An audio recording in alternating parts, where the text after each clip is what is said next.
Capítulo 3. Ingreso en la hermandad. Sandy se hizo muy amiga mía, casi podría decir que la única amiga que tenía. La conocí en la iglesia en la reunión de jóvenes que mencioné. Yo no iba a la iglesia para oír del Señor, iba para relacionarme con otros jóvenes. Sandy y yo trabajábamos juntas en varios programas de jóvenes de la iglesia y en la escuela andábamos juntas, estudiábamos juntas y salíamos a tomar refrescos juntas. Era bonita.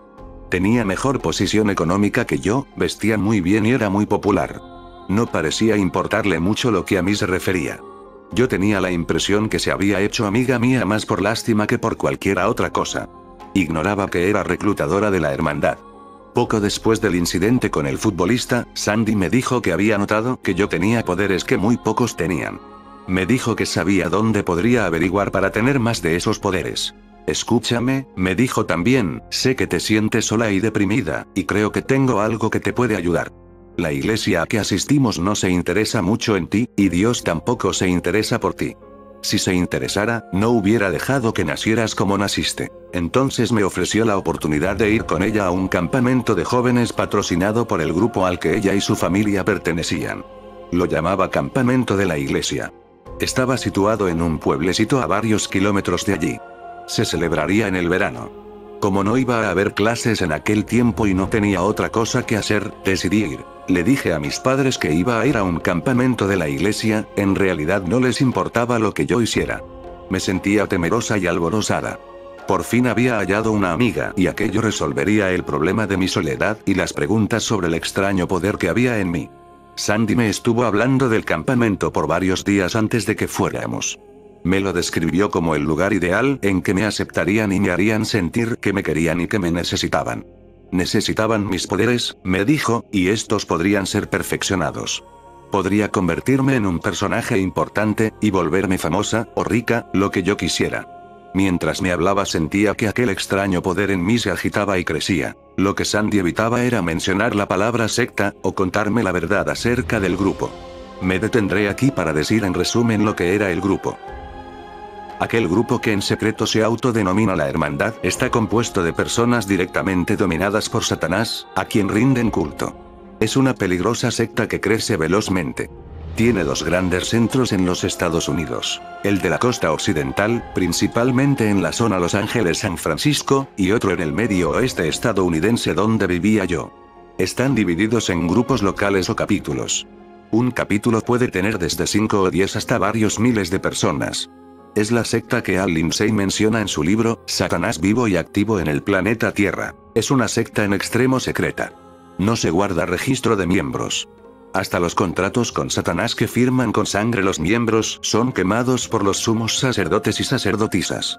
Esto no lo saben los miembros de bajo rango. Infestan todos los niveles de la sociedad, pobres y ricos, los muy cultos, la policía, funcionarios del gobierno, comerciantes, y hasta algunos que se llaman ministros cristianos. La mayoría asiste a las iglesias cristianas locales y se les considera buenos ciudadanos porque participan en las actividades cívicas. Lo hacen para presentar una fachada. Viven vidas dobles y en eso son expertos. Expertos en el engaño. Y no es maravilla, porque el mismo Satanás se transfigura en ángel de luz. Así que no es mucho si también sus ministros se transfiguran como ministros de justicia. Segunda de Corintios 11, 14, 15. En sus reuniones utilizan nombres codificados. Cuando se encuentran en la calle, a menudo no se conocen por su verdadero nombre. Son sometidos a la rígida disciplina de Satanás y los demonios. Ofrecen sacrificios humanos varias veces al año y de animales una vez al mes. Los sacrificios humanos la mayoría de las veces son de recién nacidos, hijos de miembros solteros de la secta atendidos por médicos y enfermeras de la secta. Como la madre no va a un hospital, no queda constancia ni del nacimiento ni de la muerte del bebé. Otros sacrificios son víctimas de secuestros, o miembros de la secta que son disciplinados o se ofrecen voluntariamente porque, supongo yo, ya no pueden vivir consigo mismos. Muchos de ellos son asesinos de sangre fría, en extremo habilidosos. Cada capítulo es dirigido por un gran sacerdote y una gran sacerdotisa. Estos llegan a esa posición ganándose el favor de Satanás por medios diversos y por haber ido obteniendo mayores poderes de brujería. Hay muchas luchas intestinas en el grupo. Dentro de la secta existe una élite de brujas llamada Hermanas de la Luz o las Iluminadas. En los Estados Unidos hay varios grupos ocultistas que se autotitulan los Iluminados, aunque la mayoría no forma parte de la hermandad. Hay un grupo llamado los Iluminados cuya mayoría de sus miembros son descendientes directos de los druidas de la antigua Inglaterra. Son en extremo poderosos y peligrosos, y están conectados con la hermandad. Realizan con frecuencia sacrificios humanos. Las Hermanas de la Luz vinieron de Europa a Estados Unidos en las postrimerías del siglo XVIII. Datan de la Edad Media en Europa, pero ciertamente tienen sus raíces en los hechiceros de los antiguos Egipto y Babilonia, que tenían tanto poder que pudieron reproducir 3 de las 10 plagas enviadas a Egipto en tiempo de Moisés, ver Éxodo 7. Aquellos hechiceros eran increíblemente poderosos. Podían producir enfermedades y matar sin tocar físicamente a la víctima hasta a miles de kilómetros de distancia. Es obra de demonios, desde luego, pero esas personas han sido inducidas a creer que dominan a los demonios, cuando en realidad Satanás y los demonios se están valiendo de ellos. Personas dominadas por los demonios cometen atrocidades dentro de su secta. Tan dominados están que pierden todo sentimiento de amor y compasión y se vuelven tan crueles que apenas parecen humanos. La rapidez con que crece la hermandad es señal de que estamos en los últimos tiempos y es cumplimiento directo de la profecía bíblica. Me inicié en la secta aquel verano en que asistí con Sandy al campamento de verano. Me sentía muy emocionada al llegar. Cuando una se emociona pierde bastante de lo que ve y escucha. Primero nos llevaron a los dormitorios y nos hicieron sentir muy bien. Había muchas cosas buenas en el campamento: museos, bibliotecas, diferentes casas a donde uno podía ir a ver clarividentes, hipnotizadores, lectores de la mano y de barajas, expertos en vudú, etc. Algunas de aquellas personas vivían allí todo el año, y otras no. Era el lugar en que la secta oficialmente se relacionaba con el público que no nos conocía. Asistimos a muchas clases en las que nos enseñaron a ampliar y a usar mejor nuestros poderes. Sandy me llevó a la primera reunión con las Hermanas de la Luz. Mucho más tarde descubrí que me habían estado observando desde mi niñez, desde el momento de la venta de mi sangre que habían realizado Ellen y Grace. Sandy me llevó a una inmensa iglesia satánica del plantel como 2 horas antes de la reunión más importante de la noche. El sol se ponía ya y la iglesia entera estaba oscura, excepto por 13 velas en círculo situadas en el piso al frente de la iglesia que arrojaban fantasmagóricas sombras sobre las 13 figuras sentadas en el piso, una detrás de cada vela. Al acercarnos pude notar que eran 13 mujeres, todas vestidas iguales, en blancas túnicas largas con capuchas puntiagudas en la cabeza. Estaban sentadas sobre las piernas cruzadas sobre el bien pulido piso de madera, con la espalda erguida y los brazos doblados sobre el pecho, contemplando en absoluta concentración la vela que cada una tenía delante. Las velas eran de más de medio metro de largo y 7 centímetros de diámetro. Eran de cera negra y se asentaban sobre una tira de papel cubierta de escritura de fino trazo. Las mujeres no llevaban joyas ni ornamento de ningún tipo. No había movimiento en ellas excepto el continuo y tenue canto y tarareo en que elevaban sus oraciones a Satanás. Se sentía allí un poder que me tuvo fascinada e impávida. Al sentarme y contemplarlas durante las 2 horas de ceremonia, sentí revolverse fuertemente el inexplicable poder que dentro de mí había. Me sentí compelida a regresar la siguiente noche a ver la misma ceremonia. Sabía que eran las Hermanas de la Luz porque Sandy me lo dijo. Los demás miembros de la secta las llamaban madres, y pocos sabían que se trataba de aquella élite. Jamás revelaban a un varón su identidad ya que los varones estaban excluidos del grupo. Sin embargo, son el poder y la fuerza principal de la secta, y constituyen un secreto estrictamente guardado aún dentro de la secta misma. No toleran debilidades en ninguna de sus miembros. Las débiles son destruidas. Hay muy pocas jóvenes entre ellas. Después de la ceremonia de la segunda noche una de aquellas mujeres se me acercó. Me dijo que había notado mi interés y que ya sabía de mi extraordinaria fuerza, que le gustaría que entrara en algún programa de adiestramiento. Eran sencillas y agradables y me dijeron que podían enseñarme a incrementar grandemente mis poderes como ningún otro grupo podía hacerlo. Me tragué el anzuelo con cordel y plomada. Primero me hablaron de la grandeza que alcanzaría, de cómo podía valerme del poder que había dentro de mí para obtener lo que necesitaba, y lo que quisiera tener. Aquel poder procedía de Satanás, no de Dios. Fueron los primeros en decirme aquello, y me dijeron también que Satanás es el único Dios verdadero. Me enseñaron a entonar sus cánticos y tarareos. Me dijeron que si quería algo, solo tenía que encender mi vela y poner mis oraciones debajo. N.O. solo peticiones a mi favor, por supuesto, pues no debía ser egoísta.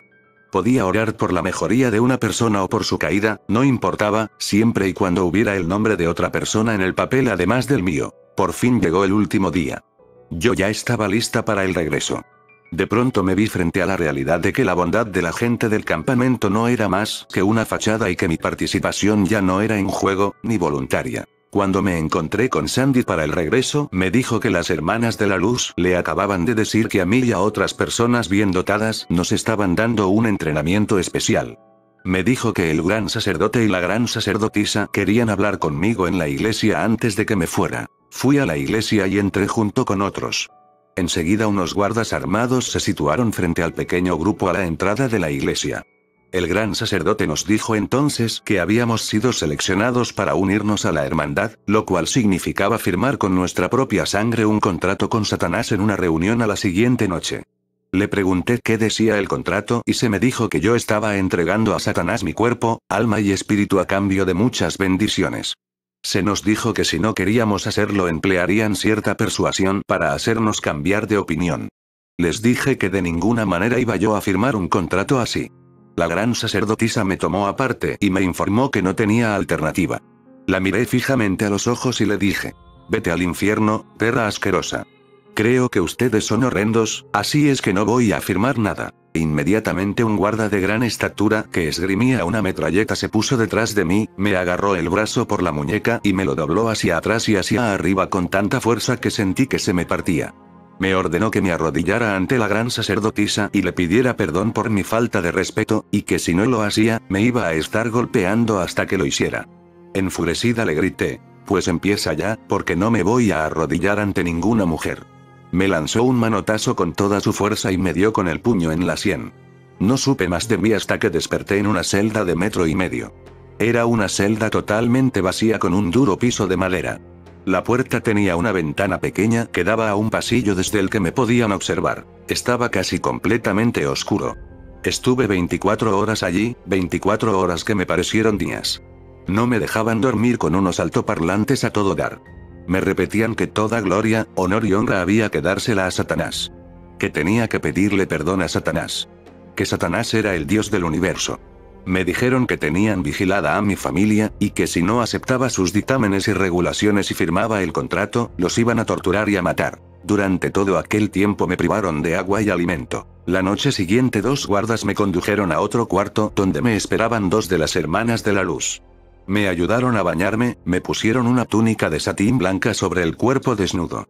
Estaba descalza. La túnica llegaba al piso y me la amarraron a la cintura con un cordón blanco. Me pusieron una capucha puntiaguda y mangas largas sueltas. No tenía ornamento de ningún tipo. Las mujeres me dijeron que no debía luchar más, que no podía eludir mi destino. Me hablaron de las grandes bendiciones que recibiría de mi padre Satanás. Me llevaron a la reunión en una camioneta cerrada para que no viera el lugar, pero no era la iglesia satánica del campamento. Solo pude darle una mirada al exterior del edificio cuando me arrastraban hacia adentro. No tenía ventanas y estaba en un bosque. Parecía algo así como el almacén de granos de una granja, aunque estaba aislado, y había algo de paja en el piso de madera interior. El edificio estaba débilmente iluminado por muchas velas mortecinas a lo largo de las paredes. Las velas estaban en grupo de 3. Una negra, una roja y una blanca en cada grupo. Había de 200 a 300 personas sentadas en burdos bancos de madera de frente a la entrada del cuarto. En la entrada había una plataforma de madera rodeada de llameantes antorchas sobre pilotes de 1,5 metros de alto. Al frente, en medio de la plataforma, había un altar de piedras sin labrar que parecía una montura de caballo. Más tarde me enteraría que de veras 10 era, para permitir una fácil movilización. Las piedras eran grises con muchas manchas oscuras, resultado de la sangre de los muchos sacrificios de animales y seres humanos realizados en aquel altar. A pesar de mi agotamiento y temor, sentí un revuelo de emoción al percibir el tremendo poder invisible en aquel cuarto y el correspondiente revuelo del poder que había en mí. Quemaban incienso, el que llenaba con su olor la habitación. Creo que tenía cierto tipo de droga porque pronto me sentí bastante mareada. El cuarto quedó en absoluto silencio mientras las figuras de las túnicas y las capuchas puntiagudas miraban con expectación la plataforma vacía. A alguna señal invisible comenzaron a tañer campanas de mano, mientras el gran sacerdote y la gran sacerdotisa salían silenciosamente al escenario de entre las sombras. Usaban túnicas idénticas. Eran de un satín negro, del mismo estilo que la mía, ribeteados de rojo la capucha, los bordes delanteros y los bordes de las largas mangas. Tenían un cordón dorado atado a la cintura. Iban descalzos como los demás. Cada uno llevaba un cetro de 1 metro de largo. El de la gran sacerdotisa era dorado. En la parte superior tenía una cruz invertida con una serpiente que culebreaba de la manilla a la cruz. El cetro del gran sacerdote. Tenía el mismo diseño pero era de plata. Los llevaban reverentemente en el pliegue del brazo. Su presencia era impresionante y por primera vez tomé conciencia del tremendo poder que tenían, y los envidié. Había muchos guardias armados en aquella reunión, por dentro y por fuera del edificio. Era la primera vez que presenciaba un culto de verdad. Los demás no habían sido más que teatro y alarde. Después de las palabras iniciales, 2 guardas me condujeron frente al altar. A mí y a los demás nos presentaron a la congregación como nuevos miembros ansiosos de unirse al grupo. El gran sacerdote fijó su atención en mí y dijo: «Hermanos y hermanas de Satanás, os presentamos a esta joven llamada Hermana Valentía, mi nuevo nombre. Os la presentamos porque ha solicitado ser una de nosotros, y ahora a nuestro Señor y Dios nuestro amo, Señor del universo, y también el destructor, Satanás, le decimos: esta joven, la hermana Valentía, la entregamos a ti para que obedezca tus órdenes y sea lo que tú quieras que sea. Le hemos prometido tus bendiciones según nos has indicado que prometamos». Me entregaron entonces un cuchillo para que me cortara el dedo, pero no quise hacerlo. Inmediatamente uno de los guardias me descargó un latigazo en la espalda que me hizo retorcerme en agonía, pero yo estaba determinada a no doblegarme ante ellos. Con un chasquido de la mano la gran sacerdotisa le indicó al guardia que no me pegara más. En una voz que destilaba desdén, le dijo que había maneras mucho más efectivas de mostrarme mi equivocación. Observé asombrada cómo ella y el gran sacerdote se situaba en los 2 extremos de una gran estrella de 5 puntas dibujada en el suelo del escenario. La estrella estaba pintada dentro de un círculo y en cada punta había una vela negra. Con un simple gesto, sin siquiera tocarlas, la gran sacerdotisa encendió todas las velas a la vez. Entonces comenzó una imprecación, y el gran sacerdote se unió a ella en la entonación del conjuro. La gente se unía al cántico en cierto punto cuando el tintineo de las campanillas lo indicaba. De pronto la estrella se vio envuelta en un murmullo de humo y luz enseguecedora. Al instante el cuarto se llenó de un mal olor como de azufre en ebullición y un enorme demonio apareció en física manifestación en el centro del círculo, rodeado de llamas. Era inmenso, de casi 3 metros de alto. Me miró con ceño fruncido y amenazante mientras se mecía de atrás hacia adelante. La gran sacerdotisa, Grace, se volvió a mí y me dijo que si no obedecía y firmaba el contrato me entregarían al demonio para que me torturara hasta la muerte.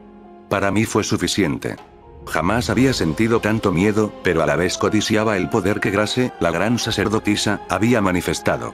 Estaba determinada a volverme tan poderosa como ella para poder vengarme de todo lo que aquella gente me había hecho. Cuando indiqué mi disposición a firmar el contrato, 2 mujeres se adelantaron y me colocaron una túnica negra sobre la blanca.